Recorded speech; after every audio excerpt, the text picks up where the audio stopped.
Good evening, everybody. Thank you for joining us. Welcome. Getting everything fired up here. Looking forward to another evening well spent. Thanks for watching Anonymous Live. We will be here for the next 2 hours taking calls that we have no idea what we're getting ourselves into. We don't know who's calling. We don't know what they're calling about. Everything is strictly anonymous here.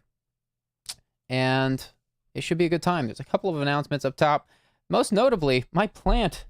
There's a couple of announcements here that are unrelated to Anonymous Live that I've been meaning to get to in other streams. But for the sake of the time, I will take the time to say, my plant is dying. My palm tree is dying. I left town, and I don't even know if you guys can see it. My palm tree in the corner of the screen is dying, you guys. I killed a tree. This is the opposite of what we should be doing, is it not? Oh boy, I've killed a tree. I'm really sad about it. It's a beautiful palm tree, but I'm stronger and wiser for it. Now I know better than to leave town with thinking it can go a week without water. I thought it'd be fine a week without water. Guys, I'm a murderer. Boy. Oh boy. Couple of other things. If I look rough, it's because I was at the pool today with some family. It was a beautiful day. And I am just getting back and settled in from a day at the pool with my kids and some family. So if I look rough, that's why. And last but not least, again, these are all unrelated to Anonymous Live, but I'm taking the chance here to say these things before everything gets up and running. A number of you have been emailing me, messaging me in the Anonymous Live Discord about something I teased a while back here on the channel in a different stream about a special album that will be released of a bunch of different music specific to my channel. There's a bunch of songs that have been removed from iTunes, not for any nefarious reasons or illegal reasons or anything, but just because of several reasons. It just basically, I didn't realize they were off. That's how laid back I am with this channel. Maybe I should be more on it.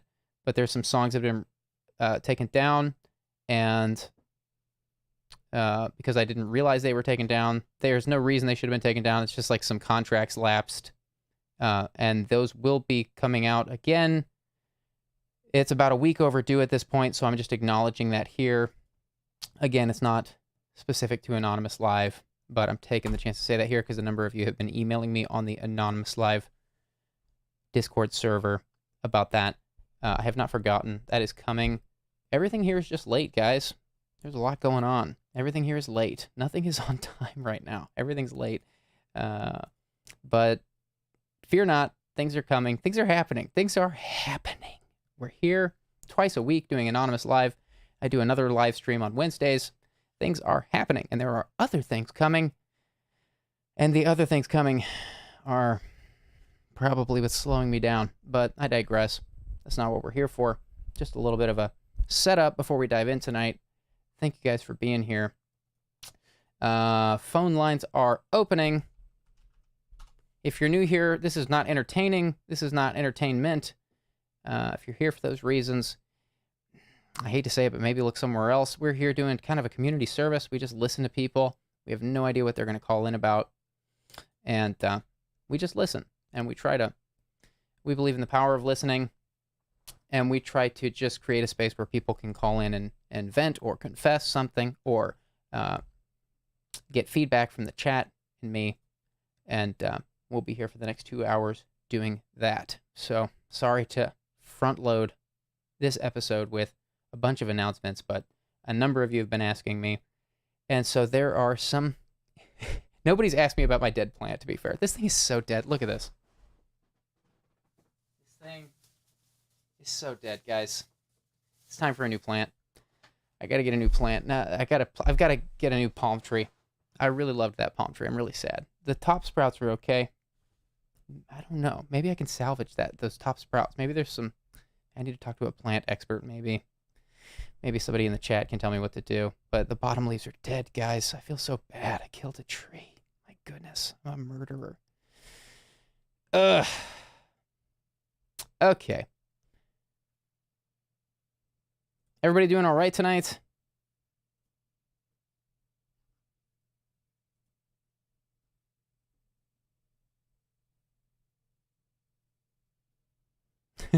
People in the chat shocked I have kids. Yeah, guys, I got 3 kids. Where have you been? Actually, the better question is, where have I been? Been with my 3 kids. Yeah, I got 3 kids, guys. I'm a real adult now. I'm a real adult. Grow a pair. Have some kids. Okay. Let's see here. Got the announcements out of the way. Phone lines are officially open. I see I've missed some calls before the lines were open. Now's a good time to try back.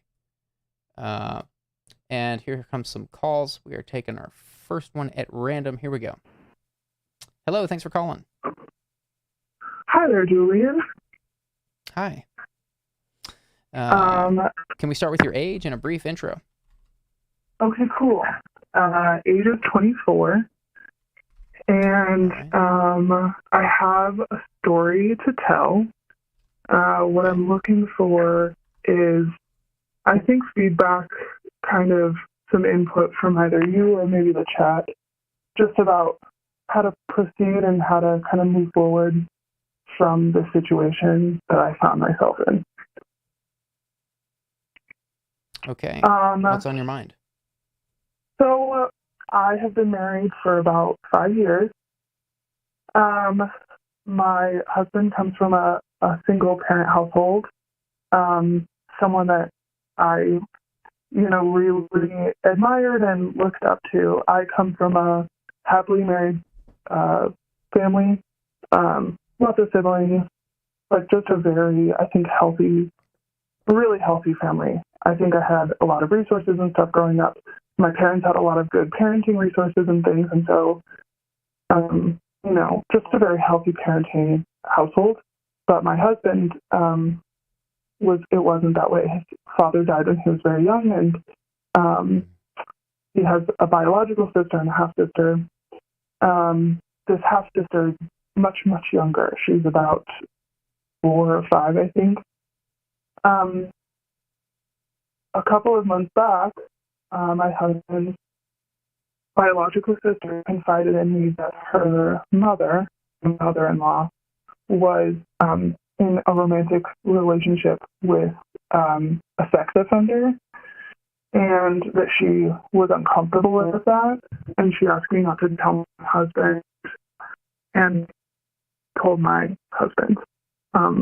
Almost immediately, I felt really uncomfortable being asked to keep that type of secret, especially because such a young child was in the home at the time, still does. And I just felt uncomfortable. I didn't want to kind of protect him. And I feel bad about it now. It's to be quite a big situation. Right. And I feel very guilty about it. My mother-in-law has had really terrible luck with men in general. Her partners have, both the fathers of both sets of her kids have passed away. She wasn't with them, like she wasn't in a partnership passed away, but I'm also white, and he and his family are black, and so there's this huge racial component where I feel really guilty and bad. Like, am I crazy for thinking that it's wrong to date a sex offender? The details of his sense are very muddy and changes a lot. I don't want to get into details, obviously, because I would hate for anyone on stream or watching or listening to feel triggered or affected or anything like that. But the ages of him and his victim change a lot. Any consent laws in the world, she was under the age of those. And he was above, and went away for about 20 years.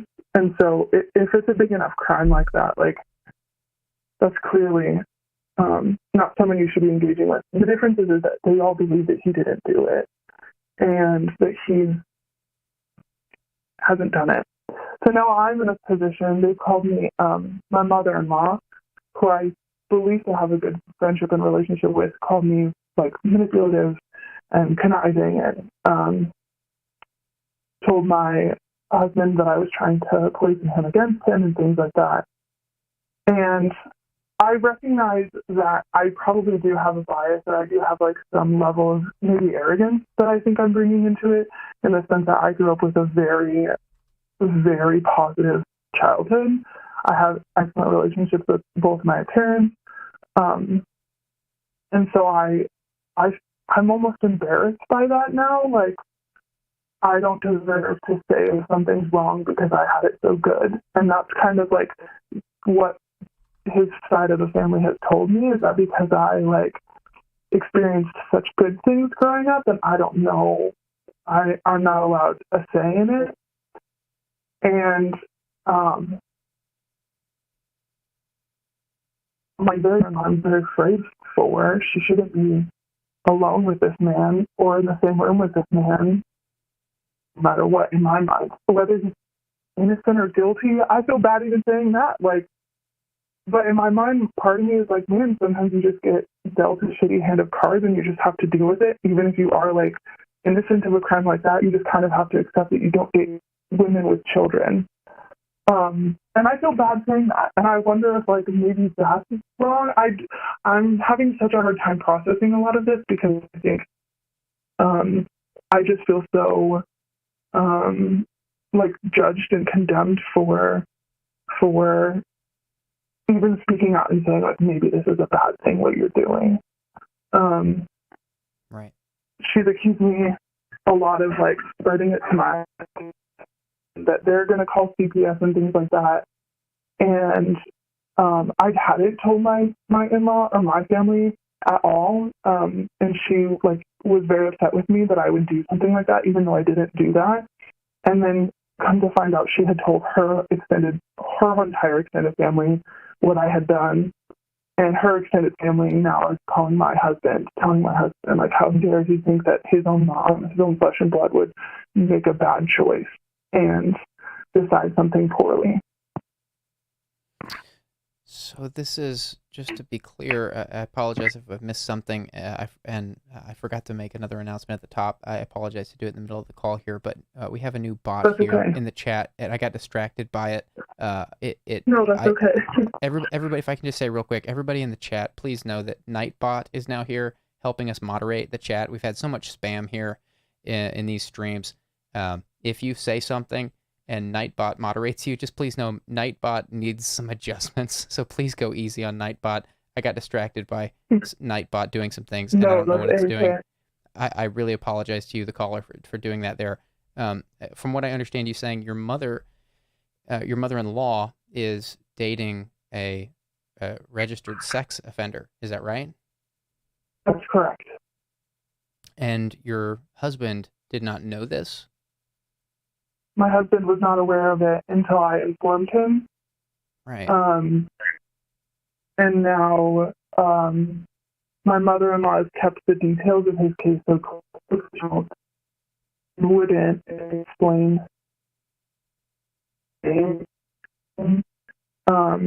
You're cutting out a decent amount. Are you in a good signal area? Sorry. No, it's not you. I know it's nothing you're doing, but I'm just letting you know I'm missing some words every now and then, and I'm sure the chat is too. Are you in a good signal area, or is there something you could do? I wonder if I put in headphones. Is this any better? Let's try it. Let's go for it. What was it you were saying? So sorry about that.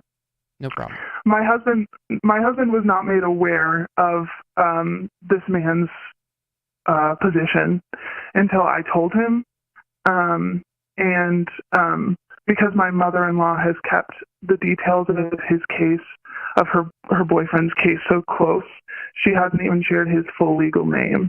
So we have no like option to do her own research or anything like that. To make matters worse, she works in a federal level. She works for the government on a federal level, and the rules of her position are that if they find that she's in a relationship with specifically a registered sex felon, that she would lose her employment as well. And so saying all of this out loud and giving this story is so bizarre because there's so much like obvious, it is obviously wrong. Like the decision she made is obvious to me, but I feel so like embarrassed and ashamed because I think that I have all of this like just like guilt that comes from like not suffering, I guess, enough, or because my family, like I come from like a Christian family who like we didn't go through the things that we went through, and we don't have like the same fear of the American judicial system and like all of this stuff, that because I'm a white girl, I can't walk, it's not my right to walk into this family and tell them who you can and can't date. But at the same time, I'm like, I'm worried for this little girl. I'm really worried for this little girl. And it's like a very scary position to be in. And I'm even beyond that. I'm worried that if my mother-in-law's employer finds out about this relationship, I'm worried for my mother-in-law's social position. I would, I want even if no abuse occurs, I wouldn't want that like her finances to be risked or threatened because of the situation. Yeah. Right. I really apologize to ask this as well. I got so caught off guard by Nightbot. We've had some issues with Nightbot in another stream, so I am listening. I am listening. But could you refresh my memory on who the little girl in question is here? So it's my husband's half-sister. So she has a different father, and she's about 4 or 5, and she still lives at home with her mother. And this relationship has been going on, this romantic relationship between my mother-in-law and this man has been going on off and on, and no one really knows when they're dating and when they're not dating. She's told us that they weren't together and then traveled to Hawaii with him and things like that. So it's very confusing, and makes me really just fearful. And so, yeah. Is the little girl being hurt? Or are you concerned that she'll grow up confused, or what's the concern? I'm in physical danger if he still battles with the same behavior that he battled with 20 years ago that he was put in prison for.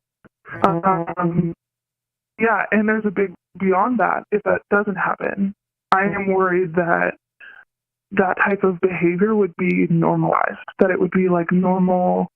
And I wonder if even my mindset is just warped from like viewing sex offenders in this really like nasty way, that these people who have made horrible, horrific mistakes now have to deal with them. And, I wonder, like, am I being too extreme in the consequences? Because clearly she really loves this guy, and clearly she really wants to be with him. And am I crazy for questioning that judgment? I feel crazy. I feel like I'm the one who's crazy in this situation. Well, I mean, he was in prison, it sounds like. Do we know... For 20 years, yes. Yeah. Do we know if he's been corrected? Do we know if if he's been actively sexually abusing people since getting out of prison? Do we know if he's clean, in other words, or that's not the right term? But he's been out of prison for about 5 years, from what I can tell. And in that 5 years, there's been an accusation from his niece, but the accusation never went to court and was like apparently unfounded. The story that my in-laws, my family provides, is that it was like a smear campaign. There was a nasty divorce going on in his family, and so it was used to like divide someone, like some family drama. And so they just said, whatever. which I am in this position now of, just asking, like, am I, could all these things, these, like, what feels like impossibilities be true? The story is that the reason he went to jail was for consensual things that she went back on, but her age seems to change a lot in the story, and there's been ages that I think there's no way a child that young, a person that young could even know what that would entitle, so there's no way it could be consensual. But then I also realized I grew up in this very sheltered Christian home where that idea didn't even, like, pop into my head until I was 16, 17. And so, is it normal for 11-year-old, 12-year-old girls to know this stuff and to do this stuff, and that she just wanted to get back at him, and now he's, like, these stories and this culture is just not something that I've ever, this, like, phenomenon, maybe not culture is probably a bad word, but this phenomenon is just not something I'm familiar with in any way. And I don't know where to go with that. I don't know what to do with something like that. Right. And yeah. What were you going to say? I was going to say that it's just coupled with a lot of guilt. And I think beyond that, a lot of, like, shame for, like, and I think a lot of hurt of, like, being framed as manipulative because I believe this to be good choices, and because I'm trying to protect somebody.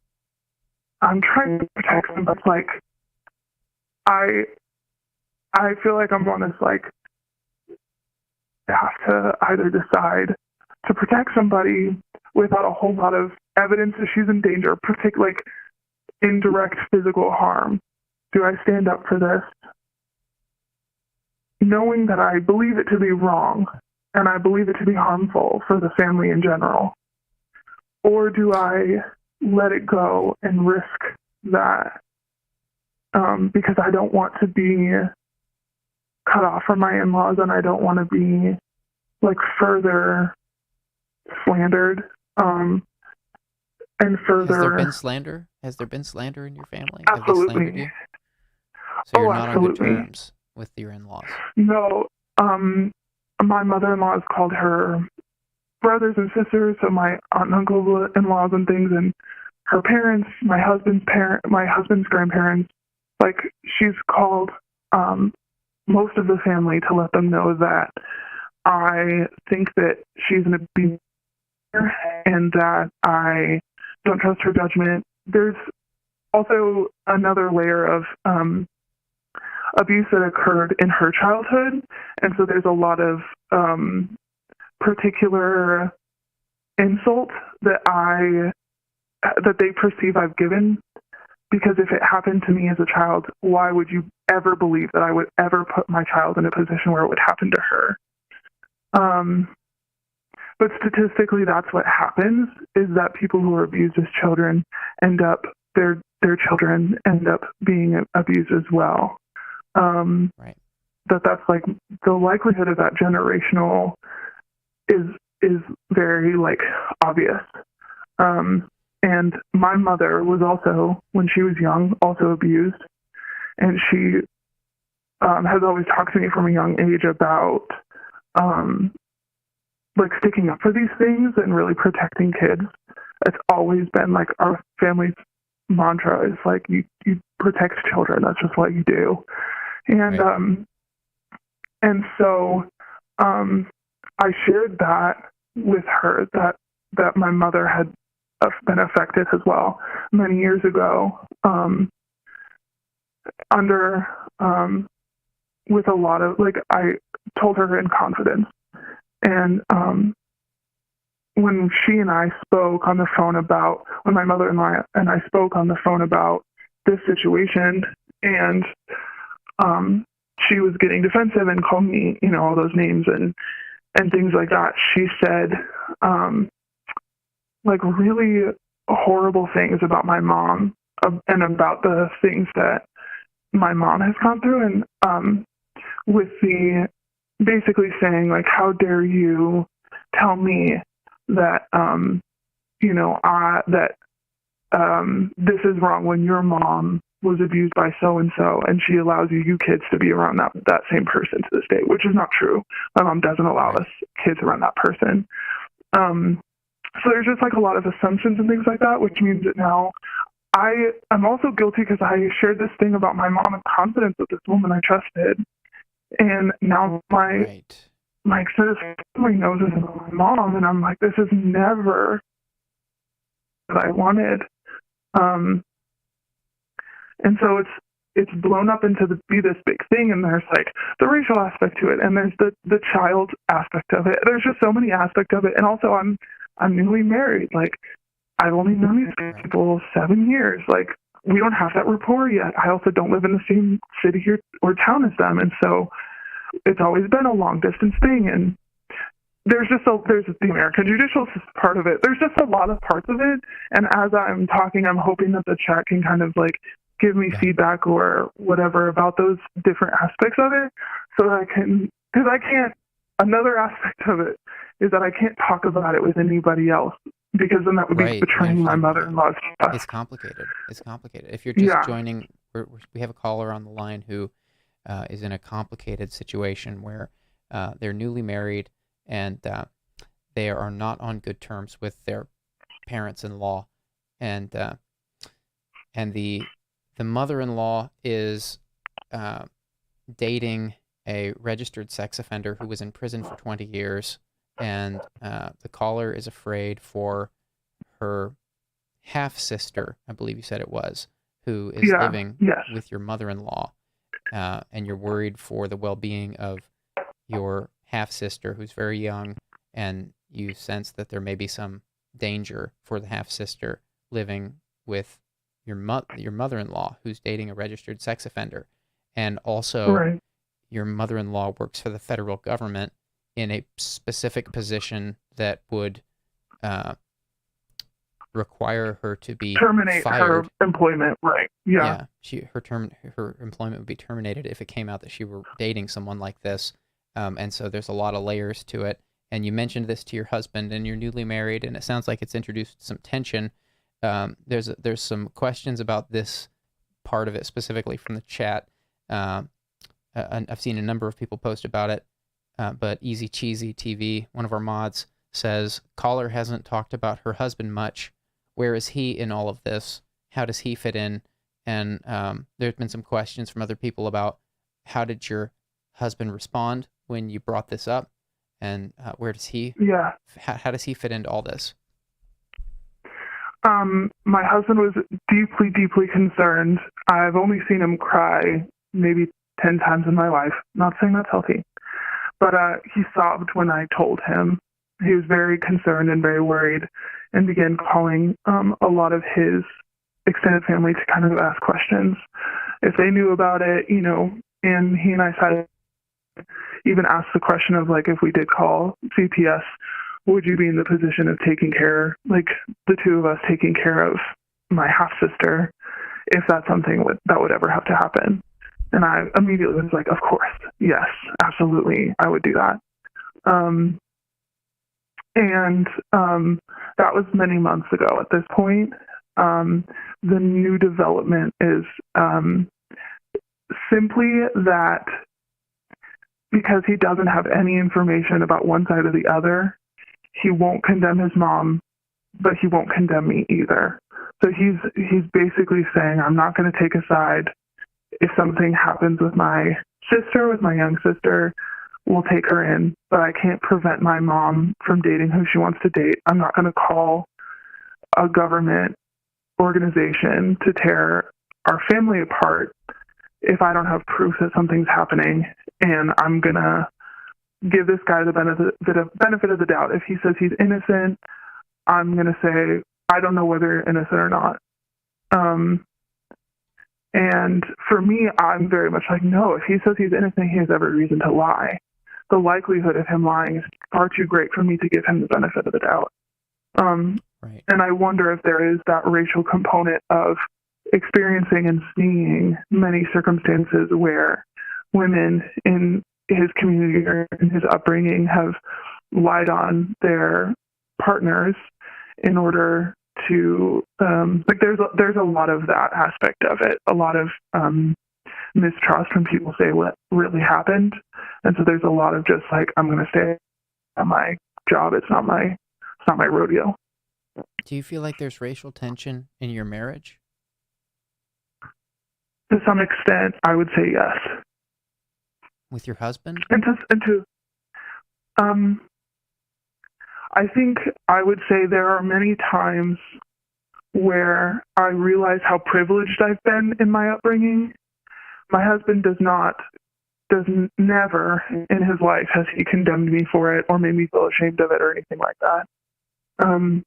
But the tension, I would say probably tension is not a like accurate word.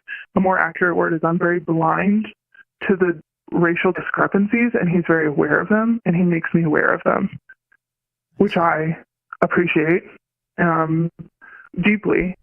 Right. But I wouldn't say that there's tension. There's just large discrepancies. It sounds like, I mean, it sounded like you said there was tension. Is it not coming from your husband? Maybe is it coming from somewhere else within? Maybe with your in-laws? Is that what, I mean? Where is that? You answered positively to that question. So where is that coming from, or was that just not? Where you? I mean, if you didn't mean to say that, that's totally fine too. I'm just trying to understand. There's definitely racial tension between my in-laws and I. I don't think that they would ever vote. There's certainly maybe about like. You're cutting out a lot again. I'm not hearing anything you're saying right now. I want to hear. Oh, I'm so sorry. No, don't be Thanks sorry. I'm letting you know because I want to hear, and I know the chat does. And by the way, I should say I'm having a hard time picking out anything from the chat to say here because there is so many different opinions, and I feel like you haven't quite. Yay! And I feel like we haven't quite heard the extent of it. This call may go on a little longer than usual, and that's okay. We'll listen. Okay. But we want to be able to hear you, so that's why I'm letting you know we couldn't hear you. Yeah, please continue to let me know. I'm glad that there's so many varying opinions and perspectives coming from the chat. And if we need to just tell everyone to shut up, and I will, because I take up time or take up anyone else's chance to be able to call in or anything like that. But this has been weighing on me for, I think, 4 or 5 months now, and I genuinely haven't been able to tell anyone except my therapist. Right. What does your therapist say? Who I'm grateful to have. I told the story to my therapist. I think there's just been a lot more kind of pressing things going on with my chronic health and things like that, and so those have been taking up more of our sessions. I told her about the situation, and I bring it up once in a while, but we haven't gotten to the point of being able to have really an in-depth conversation about it. I also, even that makes me feel kind of guilty because I go and see a therapist, and that is really stigmatized and really shameful on my in-laws side of the family, and so it's just embarrassing to bring it up. I think there's just a feeling of guilt. Right. That makes sense. Easy Cheesy had another good suggestion. He says, worth noting, if mother-in-law is a government worker, she may be a mandated reporter. I don't know if you know if that's true or not. Thought. Yeah, meaning that mother... if she had any, anybody else watching can review the chat to see what that means. But that is a good point, and maybe that's why she's being kind of uptight about this. Would you say there was? Here's a question out of left field. Would you say there was always racial tension, or is there only have your in-laws always been this way, or is it only since you've learned this, or where and when did it come from? I've always sensed it, but it was hard for me to determine whether it was because it was hard for me to determine like why I wasn't liked. I was liked pretty immediately by my mother-in-law, but by the extended family and things like that, there was a lot of hesitancy. I don't know. At first I thought that was because my husband and I were quite young when we got married. We were 19 and 20. And so I thought, maybe it's just because I'm young and they're all, much older. But I didn't feel that and families that I'd met in the past. And so I was trying really hard to put my finger on it. There's also the level of, like, culturally, it's just very different as well. Like, family gatherings look different, conversations look different, even the music looks different. Like, it's just so different. And I figured, I married my husband knowing that this is going to be, a difficult thing, that this was going to be something that I needed to grow in, and he extended a lot of patience for me and just being able to explain some of the traditions and some of the, like, cultural aspects of things that I wouldn't understand. But I definitely felt a lot of tension in the beginning. I once, when we were still dating, I once joined in on a conversation with my husband and his older sister. He has two sisters, one who's much younger, and that's the one still living at home, and then the one that's his fully biological sister, who's a couple years younger than me. And I joined in a conversation with them, and she got angry with me and pulled Dana aside and told him, like, don't tell your wife not to. You're not saying names, are you? You're going fast. I'm not sure if you're saying no names or locations. Oh, so here, sorry. please. Did you say a name? That's right. No, I don't. I think I might have. You can toast me. I understand.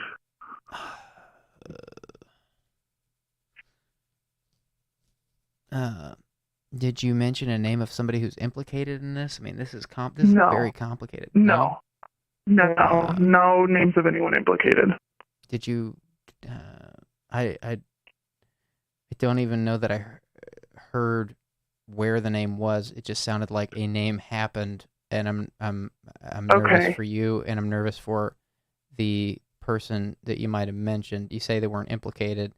I don't want to know any more about the person, so I'm not going to ask more questions, but I do need to know, like, are you, this person is absolutely not implicated?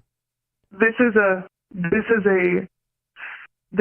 family member extended, not part of the central conversation. Okay. All right. Yeah, I don't want to hear any more. I don't want to, because yes. I don't want to give any more detail on it. But I'm so sorry. if that's true, that they're not implicated, if we have your consent to keep going, the reason we have anonymity here is to protect you in case in 5 years you don't want this out there, and so that other people can still glean from this and maybe even find their own, draw their own conclusions from their own circumstances based on what you share. So if we have your consent, we will. If we have your consent to keep going, and if we have your absolute certainty that the name you mentioned is not going to implicate anyone, then we can keep going. Yeah, absolutely. Yes, you have my consent. Yeah. So let's slow it down a little bit. I mean, that happens. Thank you. I've noticed that happens. Names and locations slip during the most complicated of situations. Let's slow it down a little bit. Okay. Because there's a lot here. There's one question I've had the whole time you've been talking, and I've been trying to piece it together without asking, and maybe I've just missed something. But how is it that your half sister came to live with your mother-in-law? So it's my husband's half sister. So they share the same mother, half-sister. But different. Okay, that makes a lot more sense. Your half sister. They share the same. Yeah. Right. Half sister in law. Okay. The half sister thing threw me for a second. So I was trying to figure that out. I was like, that's interesting. I was trying to figure that out. That makes a lot more sense. So your half sister-in-law, and so your husband has a lot more skin in that game. That's got to be a lot more difficult for your husband, I'd imagine. So your husband's it's his biologically half sister, right? Right. Goodness gracious. Complicated, right? That's very complicated. You know, I'll say we're happy to listen and to. There's so much feedback in the chat for you. On the bright side, there's so much feedback for you to go through. Not all of us can be right in this. There's so many stories we hear here that are like yours. I mean, not so many. Yours is exceptionally complicated and intricate. But what I'm trying to say is most of these complicated calls that are filled with the chat gets filled with all these different perspectives, and so we can't all be right because everybody's saying different things. I can't, and none of us are here we can't fix your problems. Nobody here can fix this problem for you. We're happy to listen and share some thoughts, but we can't fix your problems. And you know, some thoughts that are coming to my head. I've been really reserved with thoughts of my own. I've just been trying to ask questions and understand because I don't want to convince you to do anything. I don't want to make you do something that's horribly wrong based on limited information. I mean, I haven't been talking to you for 40 minutes yet. I don't know you, you know. But the thoughts I'm having are conflicting. You know, the first thought is that, you know, somebody said this in the chat earlier, and I kind of agreed with it, that at the end of the day, like, parents of kids are, in a sense, kids are dependents on their parents. That's why we call them dependents on tax returns. They are dependents. And this is the conundrum of parenthood. This is why we need more parents that actually want kids, more parents that actually want to be parents, that know what it costs to be a parent, emotionally, physically, logistically, and people that are prepared for that cost and are ready for it and are willing to give what it takes. And it's a conundrum. It's a conundrum in cases like yours because it sounds like really sketchy what your mother-in-law is into. It sounds really dangerous. And at the same time, that little girl, I feel your concern. I sense the danger. And at the same time, I don't know anybody you're talking about. And I'm not saying that I'm not telling you to do anything, but like that child is a dependent on your mother-in-law. It's not your kid. And that's probably why your husband is not taking a stand. It's probably why he's trying to maintain some sense of nuance here and just play it easy. I've seen a number of people in the chat suggesting or empathizing with you that your husband isn't taking a stand, and I get that. I sense that frustration in your voice, but I'm also like, yeah, like in some sense, at least, and I'm just playing, call it devil's advocate. I'm not saying I'm right. I'm not saying you should listen to this, but it's in some sense like your husband is. It sounds like your husband doesn't know this guy your mom's dating either, and so he's trying to maintain this stance of nuance, and it seems really risky for a number of reasons. Yeah. It seems very risky. And I think that's where, like, I want to say I'm not looking for like a solving my problems by any means. My biggest thought here is that I just haven't been able to talk to anybody about it, and so I think because I get in my own head thinking about these things, it's so easy for me to convince myself that I am somehow like crazy for thinking that this might be sketchy. And so to even hear like this is not normal. It's not a normal choice that people make. That helps me to kind of reframe my perspective. And I don't know what I'm going to do about it. I don't know what I'm going to choose at the end of the day. But I think even my husband's neutrality, I see that more as a gift. I definitely was angry or frustrated at the beginning of the situation.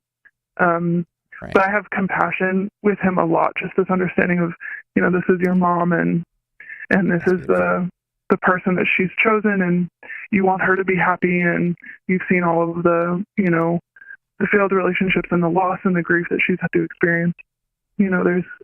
I understand where he stands, and I don't expect him to tear his family apart for evidence he doesn't have. I wouldn't ask that of him. I think the perspective is how do I kind of wrap my mind around a lot of this. I think the racial aspect is something that I really am contending with now, and trying to figure out how not to be embarrassed for, not to sound like a crazy alt-right white supremacist incel on Reddit or something like that. But how do I not be ashamed of my upbringing and the fact that I am white, and that I was raised by really, really engaging parents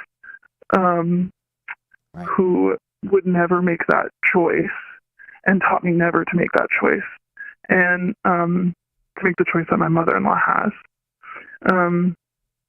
And so, yeah, I'm just in this position now where I'm just questioning a lot of, and trying to figure out what is the next best step. So I'm glad to be able to talk about it, because I haven't been able to talk about it. And I'm glad to be able to kind of read back on the live chat when everything comes out and see people's perspectives and opinions and feedback. I have one. I told you I had conflicting thoughts. The first one, I started with the hottest. I started with the hottest take. Okay. My hottest take was that there's an element of this where this child is absolutely in a potentially dangerous situation. We don't. Right. We have to extend this registered sex offender a lot of trust to be able to trust that the kid is safe. And that was my hot take, was that, and it took a lot for me to get there. I asked 40 minutes worth of questions to even spill that hot take, because I don't know anything other than what you tell me. I could be wrong. I don't want to screw anything up here. But at the end of the day, there is a point where this is the risk that is parenthood. And there are no perfect parents, but there are, at the end of the day, the children are, all children are dependents on their parents, and they are dependent on their parents. And so that was my hot take. But the conflicting thought was that makes me wonder, is your relationship with your mother-in-law so bad that you could not you could not buy her a lunch or something like that? Ask her out to lunch. Say you'll buy her lunch, and say look, I just I want to talk to you. I love you, and I sense that there's some things that would benefit this family for us to just address head on, and approach her humbly, approach her modestly, approach her from a standpoint of empathy. And you already told us you respect her and love her, and that there's been some racial tension from extended family that did not originate with your mother-in-law. So that makes me wonder, maybe your mother-in-law really does love you, but feels pressure from her brothers and sisters or parents to, because in other words, maybe your extended family doesn't know you so well, and they're skeptical of you, Right. and maybe that's tainted your mother-in-law's perspective of you. So it makes me wonder, could you buy your mother-in-law lunch if you were to offer her to buy her lunch, and just say in some kind of humble way, Right. some kind of loving way, I care, I love you, I respect you. I think there would be so many things that would benefit this family that I love so much. I love this family we have, and I love being in your family. Give it to her. I love being in your family. Give her that credit. I love being in your family. I love you. I respect you. And say, I think there are things that might benefit this family that's yours. It's not mine. I'm coming into this. I think that this family, this whole family would benefit if you and I got together and I just listened. I'll just listen, and I might, and I want to ask a couple questions too.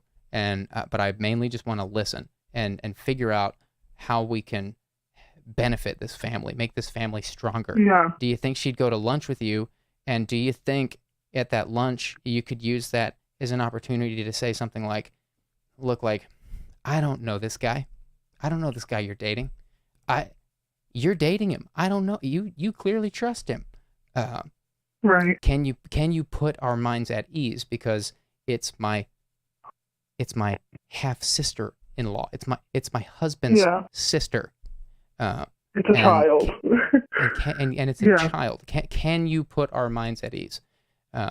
Because we trust you, because we respect you, because we love you, and because we don't want to worry about this. We don't want to worry about you. Do you think any of that is possible? I think a lot of it.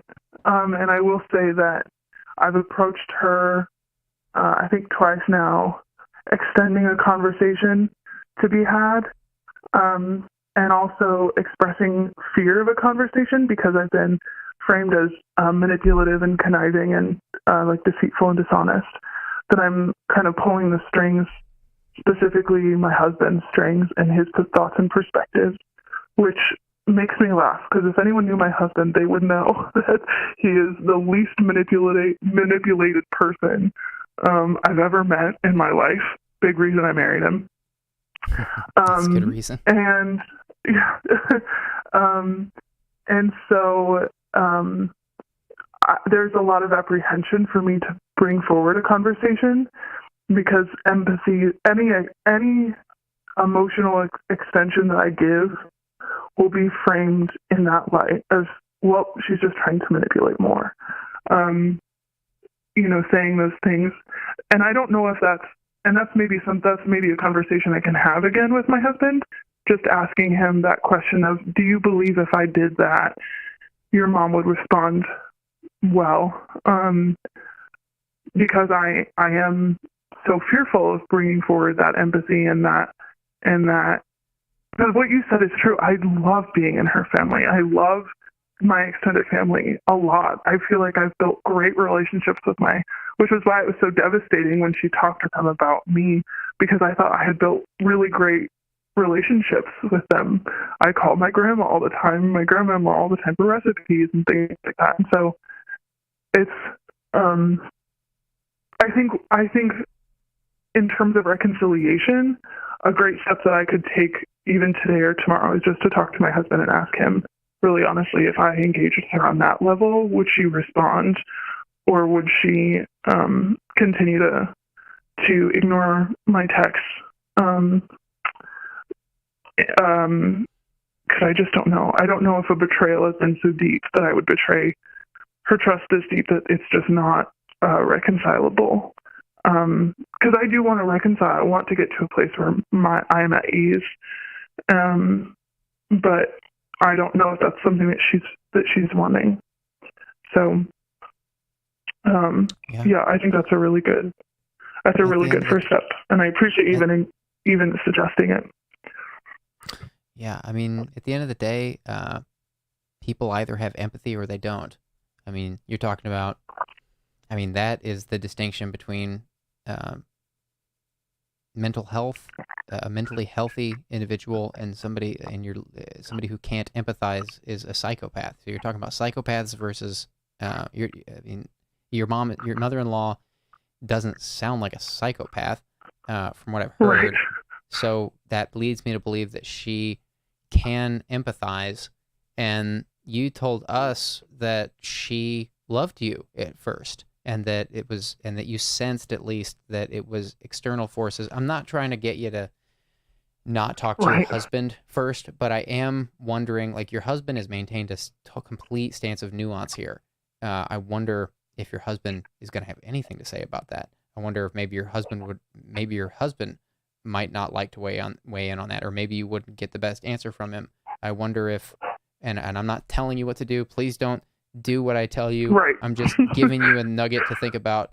You will know. If you feel asking your husband is the best thing, then by all means, please do that and disregard what I'm about to say.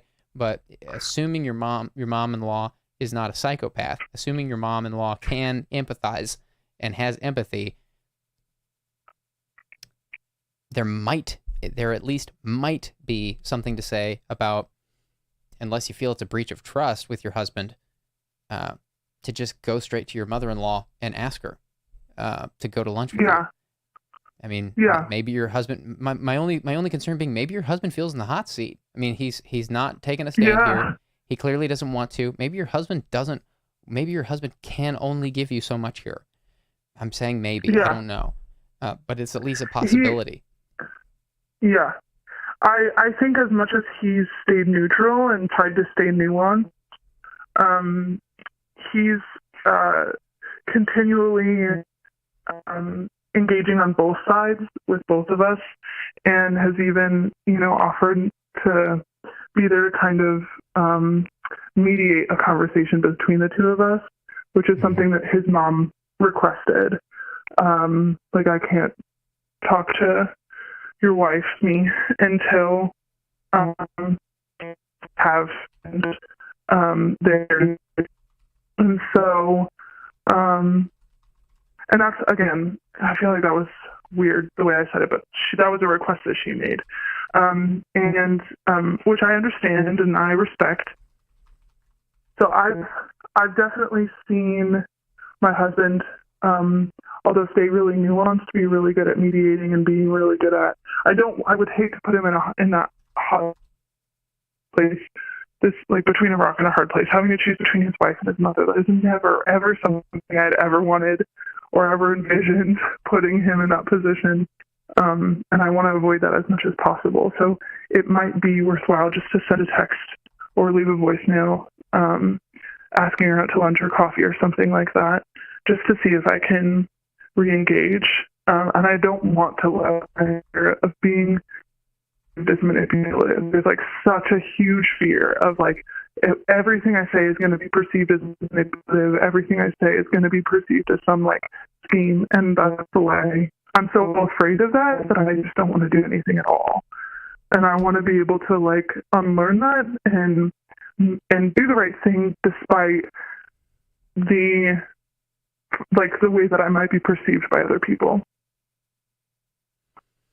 By unlearn that, I guess you mean unlearn that your family-in-law thinks you're manipulative? Is that what you mean?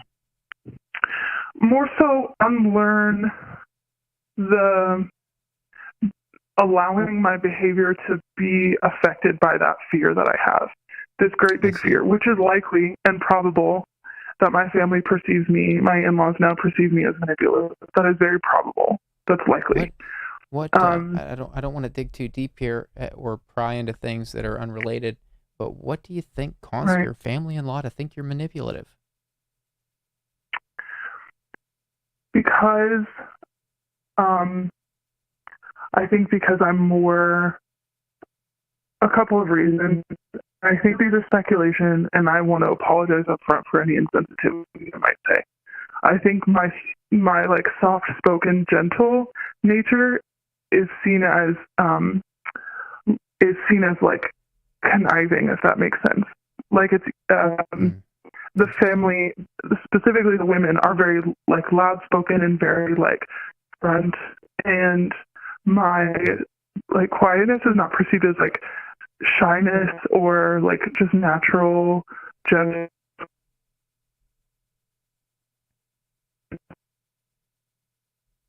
You're cutting out again, caller. Perceived. I'm only catching words here. Sorry. Okay. No problem. Thanks for letting me know again. What I'm sensing you say is that you're in an aggressive family, and that you sense that because you're in an aggressive family, they mistake your passivity for passive aggression or something like that. Yeah, or even just I went and told my husband about this boyfriend before I went and called my husband's mom.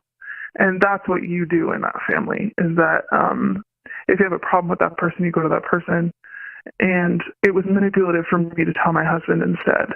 And that's very shocking to me. My whole life I've been in a culture where husbands and wives are completely what's it, like sanctified, or like they're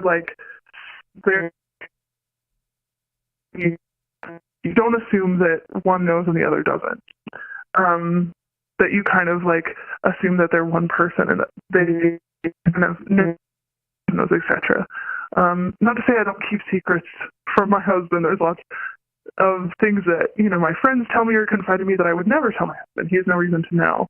But in this case, me confiding in my husband about this scenario was seen as manipulative, me trying to like control the situation and control the narrative. And then me not wanting to get involved. Again, just more passive, and I didn't want to ruffle feathers. That was considered to be manipulative and kind of conniving.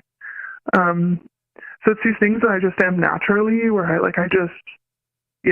they're just perceived in that way. I see. And yeah. You have shared so much tonight. You were in such a complicated situation. I'm glad that you shared the way you did. We went over with you because it was such a complicated situation and such a unique situation. I appreciate the exception. We do try to keep calls a little bit shorter, but in your case, it was so unique and so dense that, and the chat and I both sensed that it would be valuable for you to just have a place to just share.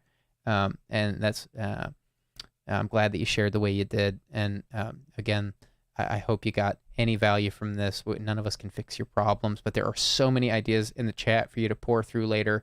The chat will be up with the video later. It does take YouTube a few hours to process the chat with the video in the replay, but it'll be up maybe tomorrow morning. So I hope you get something out of the chat. I hope this was at least cathartic for you to think out loud with us. And I'm wishing you the best. Please don't take anything we said here as a recommendation, but I'm glad that we could hear you out and provide at least some thoughts. You're certainly in a difficult position, and we're all wishing you the best. Please call back again anytime if you need to talk again or flesh this out further. We will be all ears. Appreciate it quite a bit, and I thank you for listening to me and making the exception. I won't take up any more of your time. Again, much appreciated. Thanks so much. Call again anytime. Take care. Have a good night. Will do. Okay. Take care. Bye-bye. Bye. Yeah, guys, we went almost twice over our limit there because we wanted to and because we felt it was necessary. We do try to keep calls here to 30 minutes. And that is not to rank. We don't like to rank problems here. I'm just there's calls coming in. We're gonna hold off for just a second because I want to say this. Like we have a loose 30-minute rule here for calls. That's not to try to rank problems or to say that some people's problems are more important than others. But there are we get a lot of calls from people going through developmental issues. A lot of young callers who are going through developmental things, and so that rule is to make sure that we can get to callers who have very dense, unique issues where Google's not help to them, where therapists aren't help to them, and it's not to say that we can help them either, but at least we can provide an open place where they can feel safe to say whatever it is they need to say. And I hope it's clear what I'm trying to say. If we stick to the 30-minute rule on your call, it's not to say that you don't have a problem. I'm really sensitive towards that because I don't want anybody to hang up on a call and think that we think they don't have a problem. But that's why we do that. It's because there's people calling in here all the time with very intense stuff, and we want to make sure that everyone has an opportunity to share for at least 30 minutes. And for some people, we'll go a little bit over. And so I hope it's clear why we do that. It's not to discriminate. And with that, we're opening up lines again. They're open now. Some calls came in. I wanted to take a second to say that. Everybody hung up as soon as I started saying that. I hope everybody understands why that's important here. None of this is perfect. All of this is loose. We don't want to let anybody down. We do say that you can call anytime you want. So if 30 minutes isn't enough, please call again another time. We'll talk to you for another 30 minutes. So that's the spiel. Here we go. Next caller. Hi there. Thanks for calling. Hey, I don't know if you remember from last time, but I called in about the feeling stuck in a job. I think it's probably something you hear pretty often, but anyway, I just wanted to call and kind of express where I am now and what I need to do going forward. All right. What's on your mind? I don't recall our call based on that description. But if you want to jog my memory, if that's a good place for us to start, we can start there. Do you want to jog my memory a little bit? I might remember you based on certain details. But of course, I don't keep track of any information here. So there's no way for me to know who you are because I don't log anything. But you want to jog our memory? Sure. So I had a job at a auto body shop, and my boss had docked my pay because of my religious beliefs. Oh yeah, I do remember. This was like a week or two ago. Yes. Okay. Yes, I think it was about 2 weeks ago. Yeah, your boss had some questionable behavior and was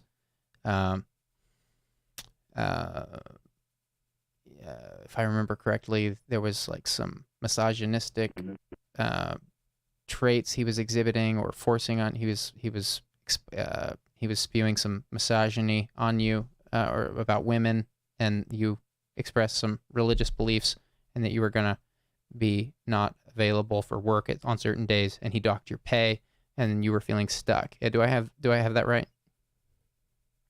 Yeah, that's about right. Okay. What's going on? What's the update? So some good news and some bad news, I suppose. Good news is I don't have to worry about that anymore because, well, I guess it's not really good news. It is bad news. But I came into work one day. He had found someone with more experience than I did, and I got canned. So, you got fired. Yep. So, okay, how are you doing? Not great. This was just on Monday, actually. Like, I came into work thinking I was going to do stuff, and then he told me to go back home, not even finish out the week. My goodness. Is that legal where you are? Do you know if that's legal? Don't tell us where you are, but do you know if that's legal in your state? No. I mean, I think he's able to do that. But come to find out, he doesn't even pay taxes, so wow. Yeah, he's not a great person, and I feel really bad for his son because he has a kid, and kids are impressionable, and if he's instilling these values on him, I don't know. I know it's out of my sphere of influence, but I can't help it. Feel bad for his kid. Right. But, so, what would make this a good call? What is it you need tonight? I guess I just need help figuring out like what I wanted to do because I do enjoy the work that I do. I enjoy working with my hands. I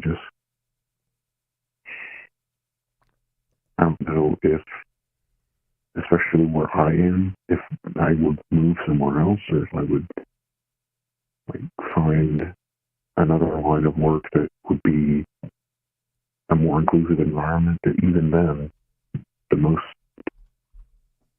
local places that would be something like that is a nearby university, and they are almost always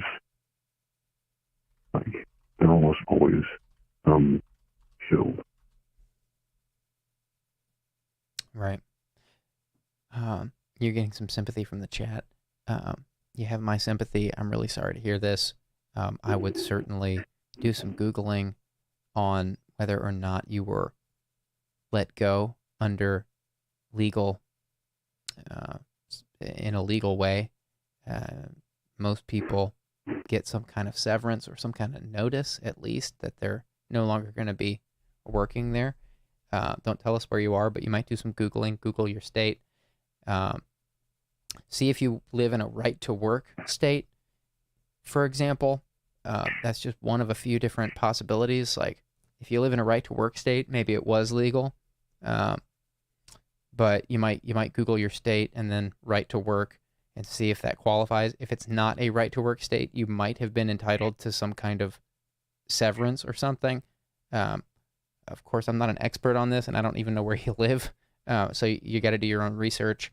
But it doesn't sound kosher, what you're describing. Just firing someone, telling them they can't come back the next day, like, that's pretty wild sounding. There are some states where that's legal, and please don't tell us where you are, but I'm just trying to give you any helpful pointer I can think of. You might look into that. And as far as what's next for you, of course, like, none of us can tell you that, but I do remember our call. I don't remember all the specifics of it, but I remember you were questioning to begin with whether you should be working there or looking for another job. And I would say to you that was already on your mind. I'm just trying to think of silver linings here. You said that it was good news and bad news was your first choice of words, and you did take it back and said it's basically just bad news. And I do hear the concern in your voice, so I'm not trying to pretend that it's good news that you got fired, because of course that's complicated. But I of course, this isn't a career advice show. None of us can tell you what to do or what's going to fix your career. But I do remember that you were considering what could be next for you. And I wonder if you've had any more thought on that point, and if you've had any other insights on where else you might be able to get a job, even in your own hometown, without moving out of state, or maybe moving out of state if that's on the table. Have there been any leads on that seem promising?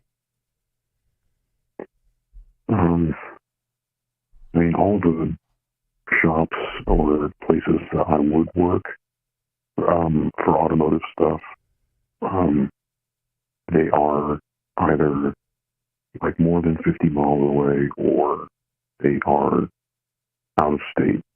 And with the gas prices the way they are, and I'm sure that they'll come down eventually, but at the same time, I don't want to drive an hour and back from work every day.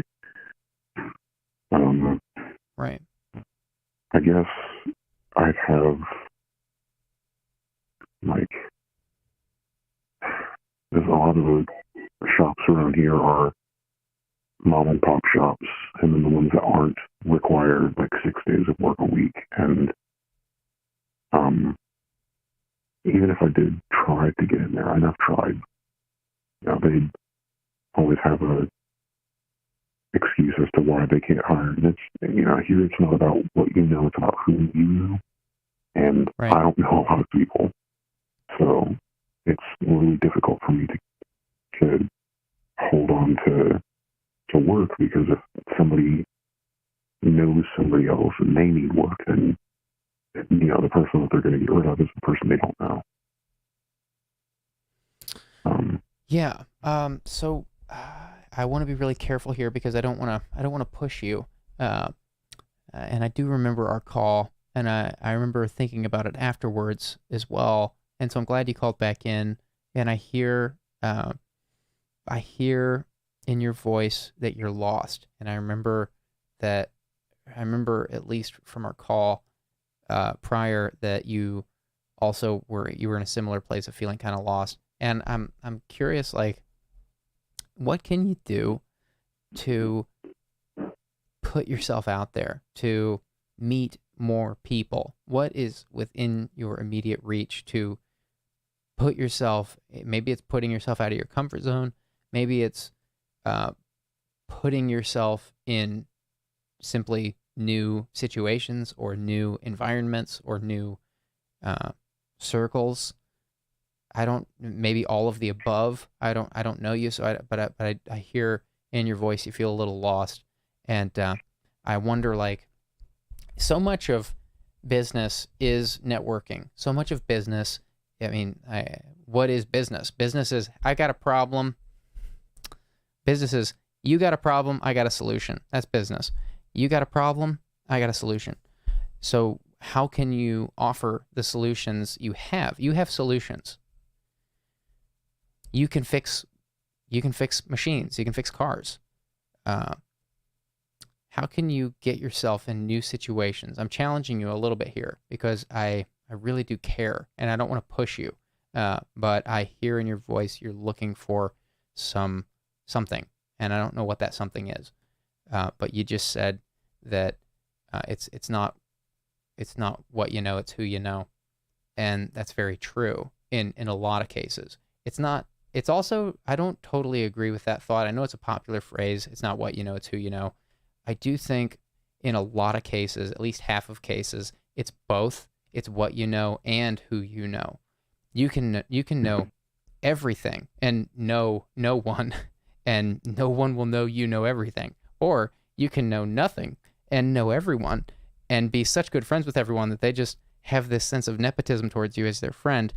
Nepotism is not the right word, of course, but I'm using it to just want to work with their friends, and so they'll hire you to work with them.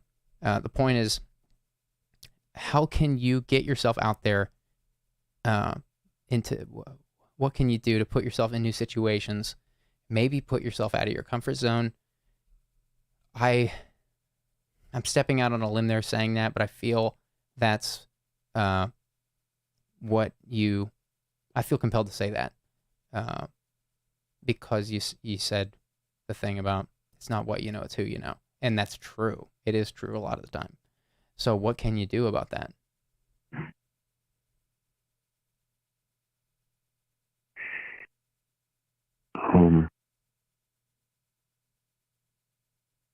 How can you pull yourself out?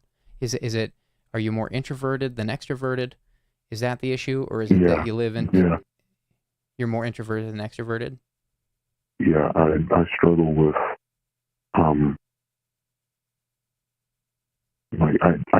it takes me a while for me to formulate thoughts and then express them. And if I try to keep myself on a leash, because I know that if I don't, I'll say things that I regret, or I'll do something that's inappropriate, and I know it, and then I realize too late. And so I've kind of developed this reserved personality where I need to, I need to train my tongue, because otherwise something will slip and I'll say something or do something that I regret later. And that's part of the reason why I'm sure you've noticed I verbally hesitate a lot. And it's just because I put my words through a filter before I speak. That's respectable. You're deliberate. Yeah. I want to highlight something from the chat that keeps coming in before we go any further. I'm not saying it's going to fix all the answers, but it is interesting. I've seen tell you from the chat say a number of times that welding is the answer for you. That is an interesting suggestion. I don't know that that's the answer. They seem very gung-ho on that idea, but it is related to auto. I mean, like you're working in auto body shops.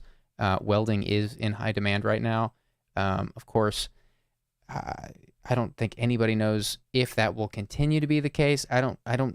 Nobody can predict the future, but welding is currently in high demand. So if you're looking for something like short term, I'm highlighting that from the chat here. I don't want to derail the conversation because I think we're having a more specific conversation about marketing yourself. But that's something that keeps coming in from the chat, and I don't want to forget it. Maybe you think about welding. I'm mentioning it as a short term tidbit. Maybe you think about that. That is interesting. That's something that I had actually gone to school for in building and property trades. We went over welding. So yeah, but putting yourself out there, marketing yourself. I sense I can hear the deliberation in your voice. I think that's respectable. I think a lot of people in a lot of positions respect that. I think that can be. I mean, there's a lot of people in Silicon Valley, for example. I'll use a totally different trade as an example. In Silicon Valley is run by introverts. So I'm not saying that you have to be a great networker. You have to be. I personally also don't like schmoozing, but what I'm telling you is, I mean, you use the term "train my tongue," and that's what I'm talking about. Like, how can you condense what problem you solve into no more than 3 sentences that are engaging? Maybe you spend a couple weeks writing it out on a piece of paper until it feels right, until it looks right, until it sounds right. What is the problem that someone will have that they will pay you money for? And how can you communicate that eloquently, efficiently, simply, in a way that makes business possible? Because business is about simplicity. That's why people spend money doing business. People don't want a complicated business exchange. People pay money in business for simplicity. They pay money because they have a problem and they don't want to have to figure out how to fix it. So they're not going to spend money with somebody who doesn't have a simple answer to their problem. So maybe consider, if you haven't done it already, I would recommend thinking about the problem that you solve and how you solve that and how you communicate that in no more than 3 sentences, absolute tops, preferably 1 or 2. Absolutely no more than 3 sentences. 3 short, simple sentences. And hone that thing and try it on people. Put yourself in situations where you can use that. If you have to go on job interviews, if I don't know about your line of work or how you meet people. I don't work in that line of work, so I don't know. But I know that all business is about meeting people, making connections, because that's what business is. Business is, you got a problem, I got a solution. And so all of business is meeting people.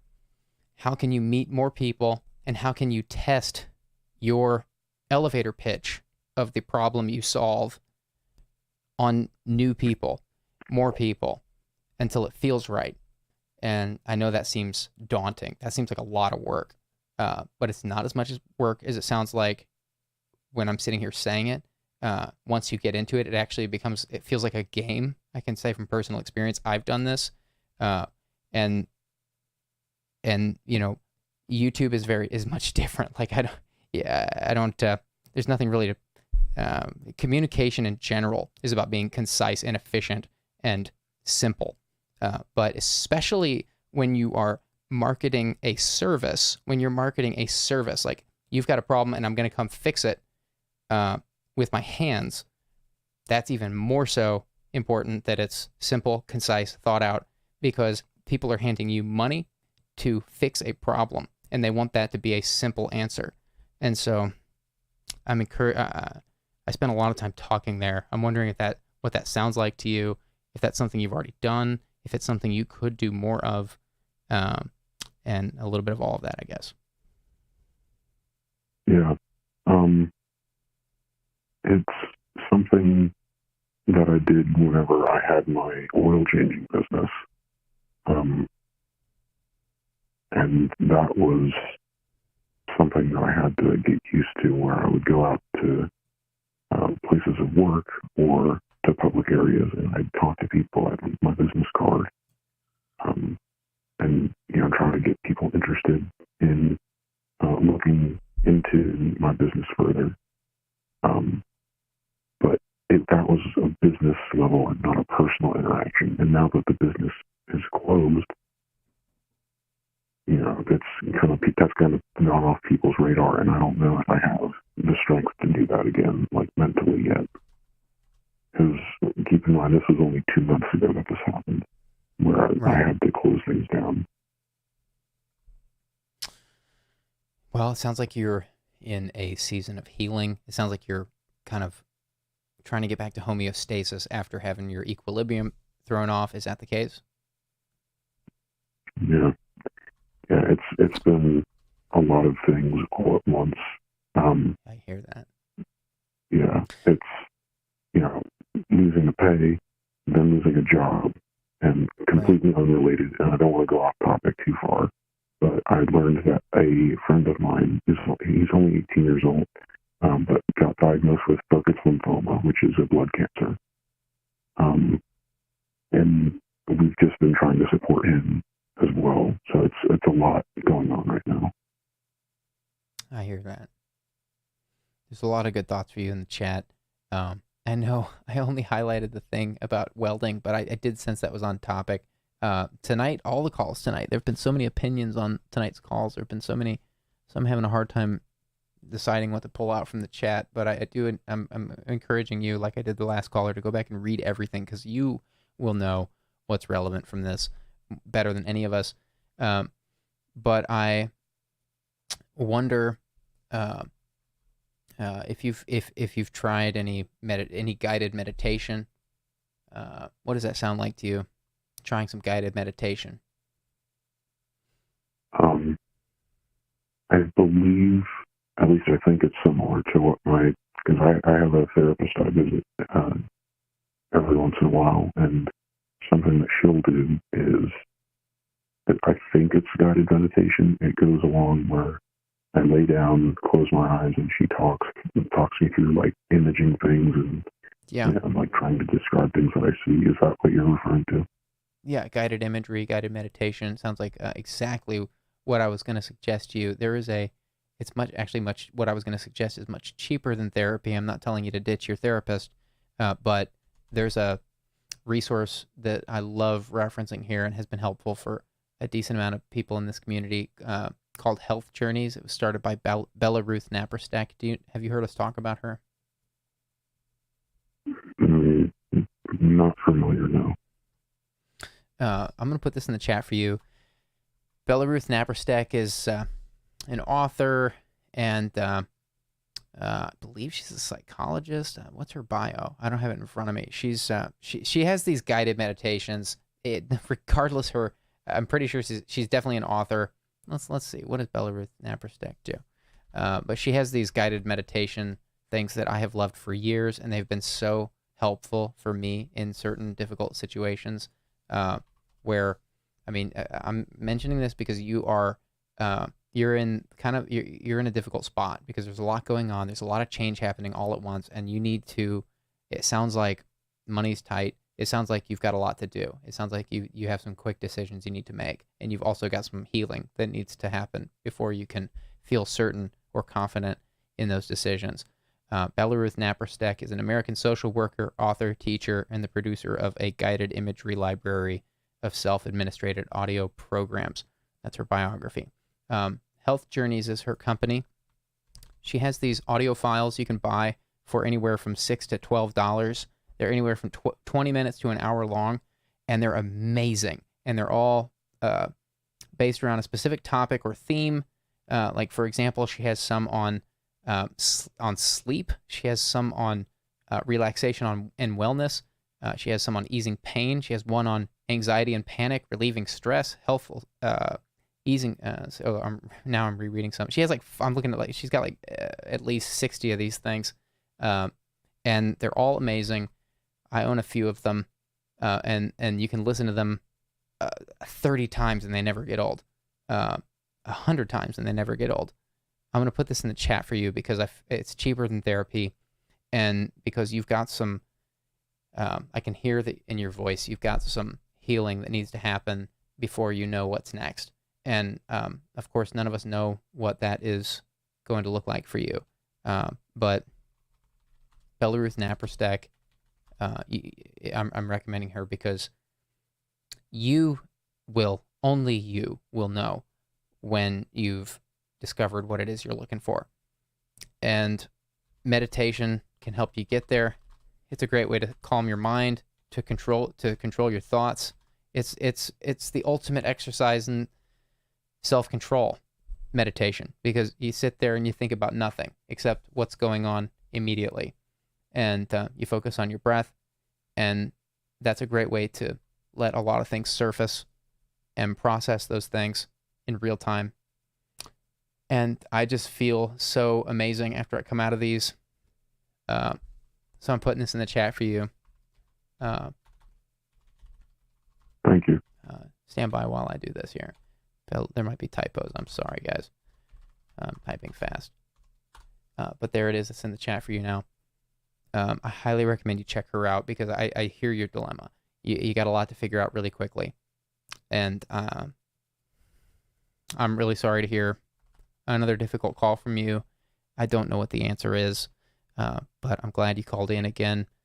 You can call in here as often as you need to, and we're happy to listen as long as it takes to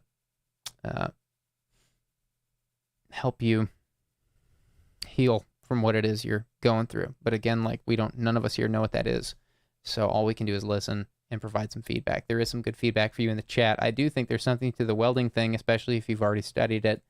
That's interesting, but I totally understand where you are, that you got some emotional healing to do and some soul searching to do before the next steps can be clear. And that's understandable. Yeah. I appreciate your patience listening as well. Are you okay? Are you in danger? Do you have time to figure this out? What's your status? No, I'm okay. Yeah, my parents are very supportive, and they've been helping me through this. So I'm physically and mentally okay. I don't feel like harming myself. It's just exhausting, and I'm tired. Yeah, I hear that. Take care of yourself. Get some rest. Maybe think about your routine each day. I don't know what that looks like. I'm not criticizing your routine, but if you're under a lot, think about your routine and how maybe you can streamline your time to get the things you need every day. And if you got a lot to figure out really quickly, I'd say focus on meditation and think about your routine and how you spend your time each day. Again, it's not a criticism. I don't know how you spend your time, but if you're under the gun, I feel like those are two solid things anyone can do in that situation until next steps become clearer. And please call again anytime. I'm sorry to hear in some sense, I'm glad to hear that this boss, who, as I recall, was a massive jerk to begin with and very insensitive, in some sense, I'm glad that you don't have to deal with that anymore. I'm also sad and sorry to hear that now this job has been terminated in a way you didn't expect. I understand that's difficult. I don't know precisely where that's put you, but I do hope that you take some time to think about your daily routine and take some time to meditate, and maybe consider welding. That's an interesting thought from the chat that came up a number of times. At first I was like, wow, that's rather specific, but then the more I thought about it, I was like, yeah, welding actually, like, I bet this guy knows welding. So it's not too far off. It's interesting, at least. I know a lot of people studying that right now, so it's interesting. But thanks for calling, and please revisit the chat after the call. There's a lot of good stuff in there we didn't get to. All right. Thank you. All right. Take care. Good night.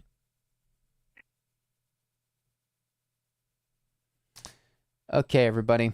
We've got 25 minutes left in the stream or so. Lines are opening. Gonna pour a little more lemon lime water.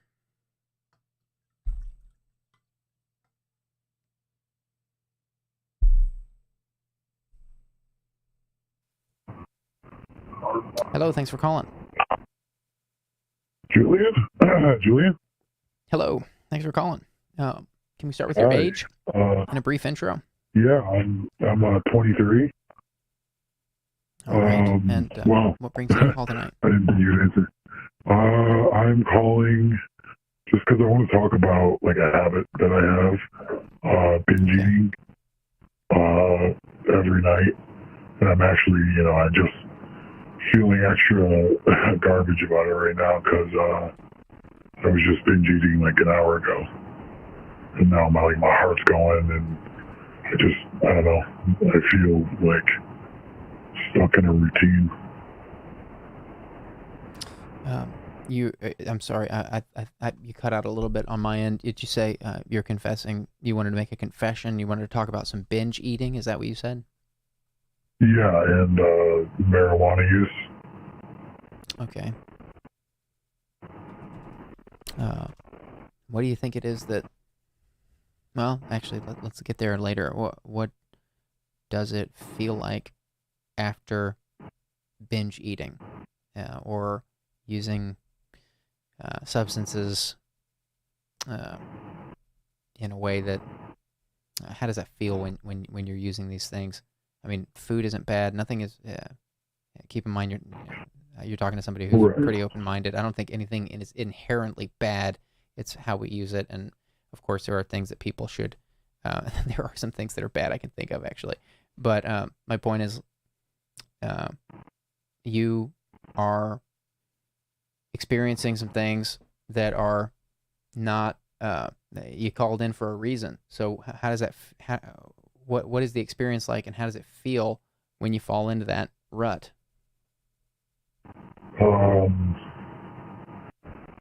I don't know. I guess, it feels good to eat in the moment, and then as soon as I am done in the next 30 minutes, I get real anxious, and my heart starts going, and I've also had a habit of occasionally purging after, and it gets me nervous about my health. Right. Do you feel it taking a toll on your body? How long has this been going on? And do you feel it taking a toll on your body?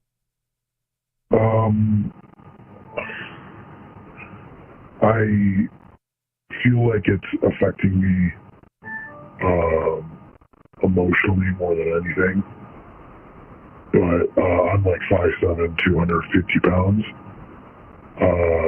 And, I could still, get around and do stuff. But I actually went to the hospital after binge eating and smoking weed and just panicking afterwards. And they did a whole analysis on me, and they looked at my heart, they did an EKG, checked patterns in my heartbeat, and I was all fine, physically. But for some reason, I just get convinced that I don't know, going through some sort of reaction or heart problem, I see. Yeah. Offcore from the chat is asking, do you feel there are things in life you have no control over?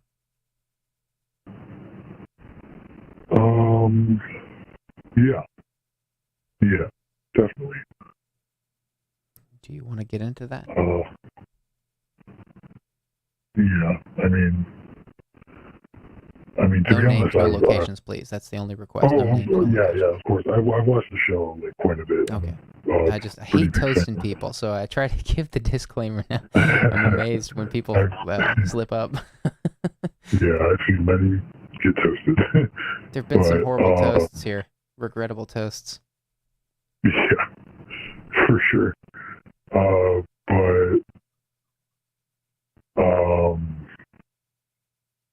I just feel like, I've been wanting to call for a couple weeks now, and I just haven't really gotten around to it. I wasn't going to call today, but I joined at a time where a call was ending, and I've debated calling about motivation and getting things done. I have a real big problem with ADHD, and I feel like I'm so behind the curve now that a lot of my responsibilities are out of my control. I see. Mainly school.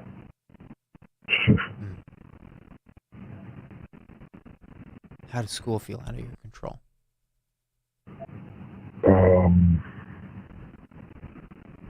It feels terrible to be in.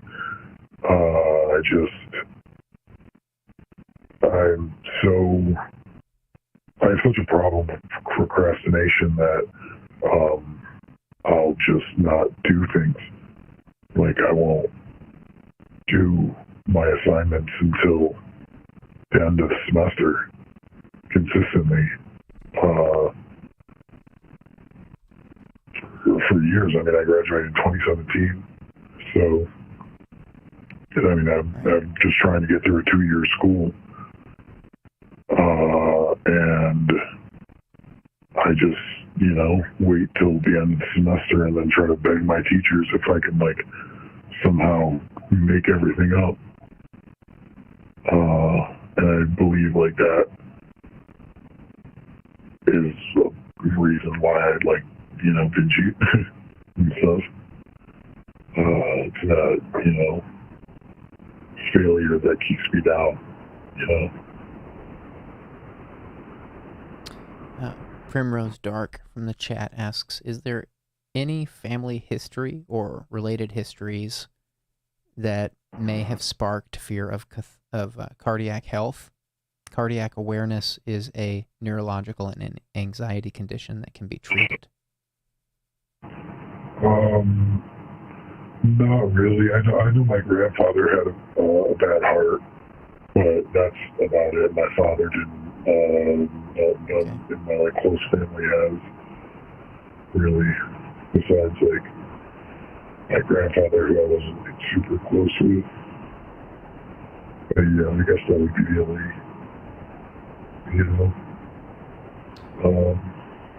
Is there some self-sabotage happening? Is it like, you think is there an element where you think it doesn't matter? Like, maybe you think nothing matters, like none of this matters? Is there an element of that to it?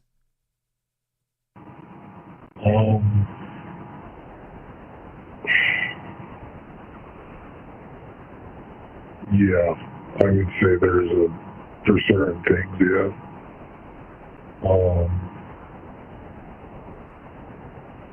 Yeah, I mean, specifically when it comes to, exercising my mind in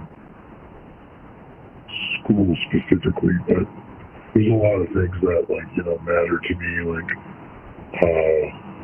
taking care of family and, being an emotional so it's not nihilism.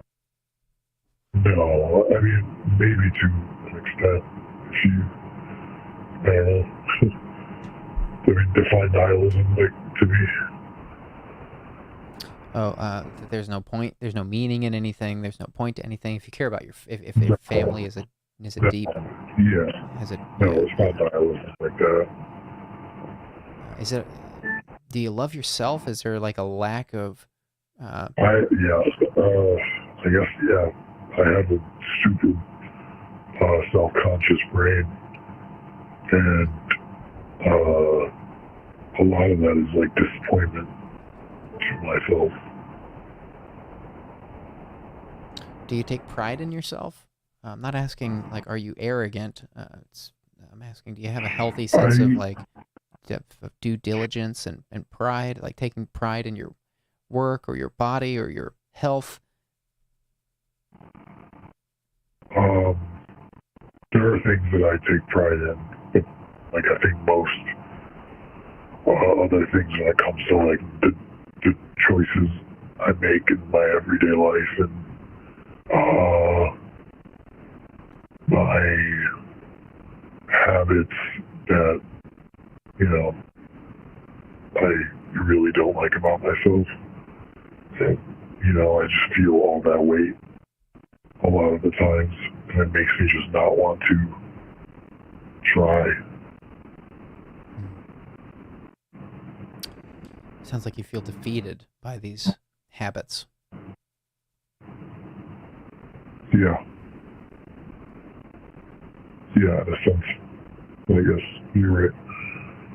And it's hard because the reason I called, because it's I got so many few people who I feel comfortable admitting that to. Right. That's understandable. That's why we do this. We want people to have a place where they can just say anything, and then there's no personal information tied to it. A safe place to just talk about anything. There's a book we love here called Atomic Habits. Have you read that book? I haven't read a book since high school. Like, I barely even read that. I feel like I'm a horrible reader, and that's a big thing that I'm self-conscious about, and writer. But no, I haven't heard of it. What if I told you there's a decent audio book? Yeah, I would definitely be open to checking something out like that. Okay. Atomic Habits by James Clear. Let me give you a pitch on this because I believe there's something to this for you. Here's the pitch on Atomic Habits. This book has sold. I've been giving estimates on how many copies this book has sold. Let's see how many copies. Oh goodness, I'm having some pop-ups. It's over 1 million as far as I know. How many copies of Atomic Habits sold? It is 5 million copies, guys. There have been 5 million copies of Atomic Habits sold worldwide.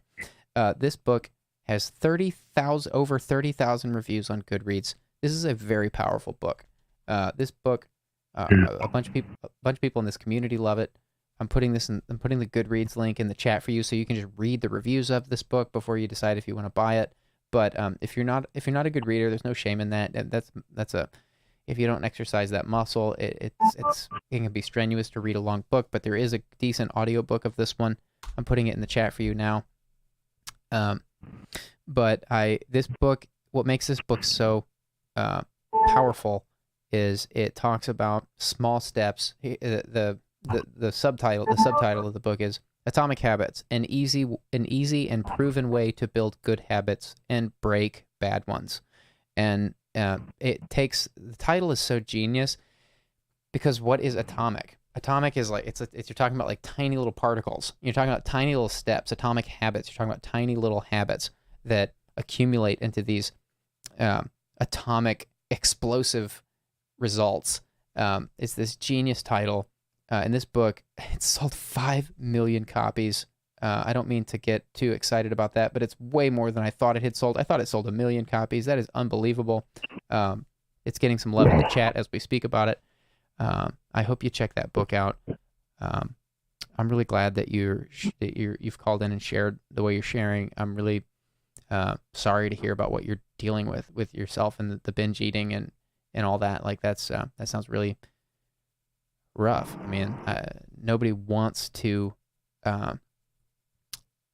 feel defeated by bad habits. Nobody wants to feel like their habits define them, and your habits don't define you.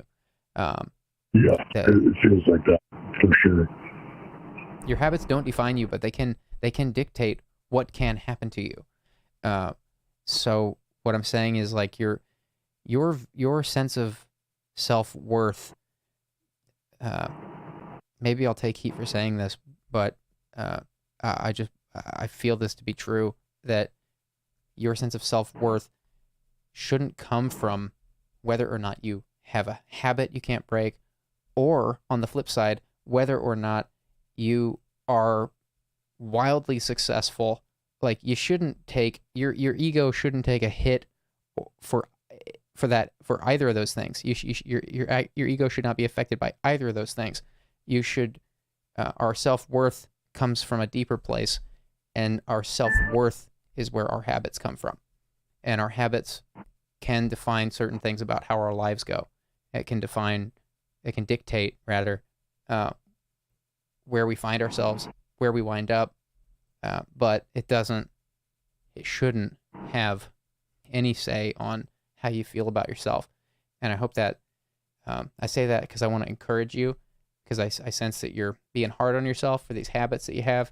There's no shame in binge eating. There's no shame in abusing drugs. It's just not fair to yourself to do it.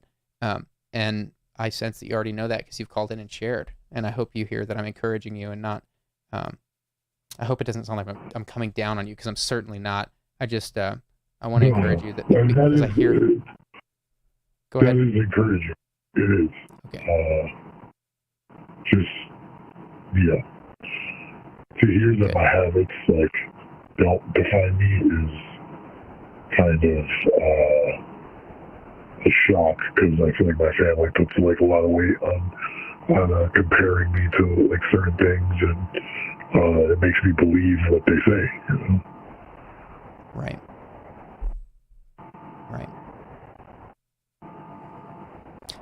Easy Cheesy, one of our mods, has a great quote to share. He says, every action you take is a vote for the type of person you wish to become.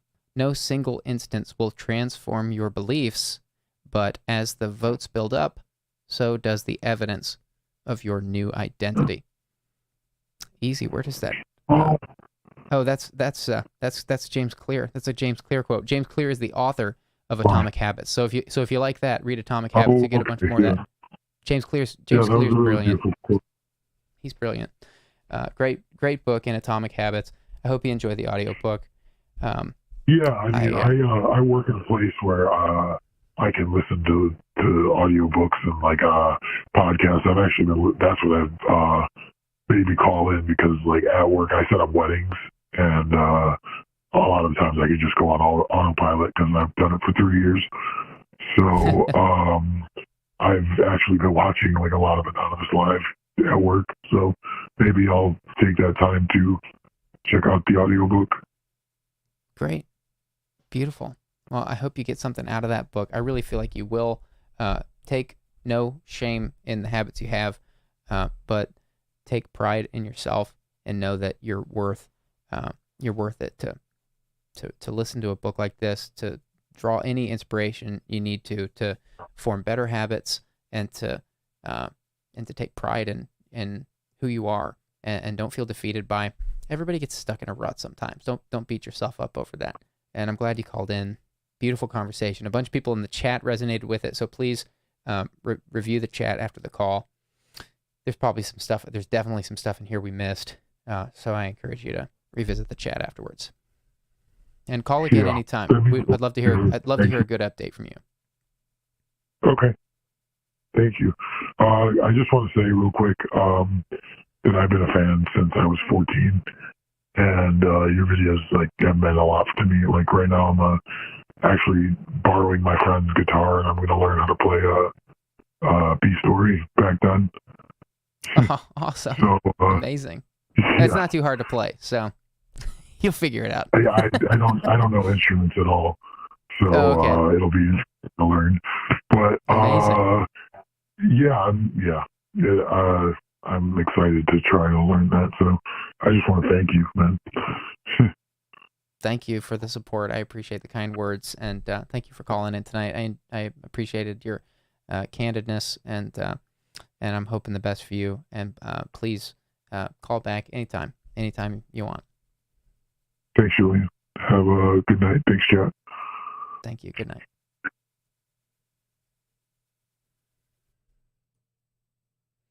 All right, chat. We got 5 minutes left. I am not going to open up another phone call because that would be unfair, as I cannot go any later tonight. That would be very rude of me to take another phone call now. So what I will do is I will pop into our Anonymous Live Discord server for a few minutes. I'll spend 5 minutes in there. I really can't stay any longer than that. So I'm going to wind down the stream here. Thank you for watching. We do these twice a week now, no longer doing the Sunday streams, at least for the time being. We do them now on Tuesdays and Thursdays at 10 p.m. Eastern, 7 p.m. Pacific. And a huge shout out to our wonderful mods. We have wonderful mods here. Let's give a round of applause for our mods. Oh, we love our mods. Our mods are the fucking best. They're the fucking best. Give me a break. They're amazing. How the hell do we find these people? Offcore, Easy Cheesy, Mr. Game & Watch, Jake Cooper. I saw all of you in here. And I'm not even going to call out Nightbot because Nightbot needs some work. I'm sorry, guys, if you got owned by Nightbot by mistake. I'm really sorry.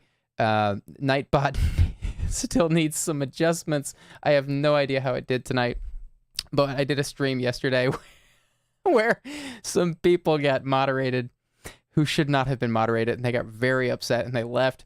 I'm sorry if that happened to anybody tonight.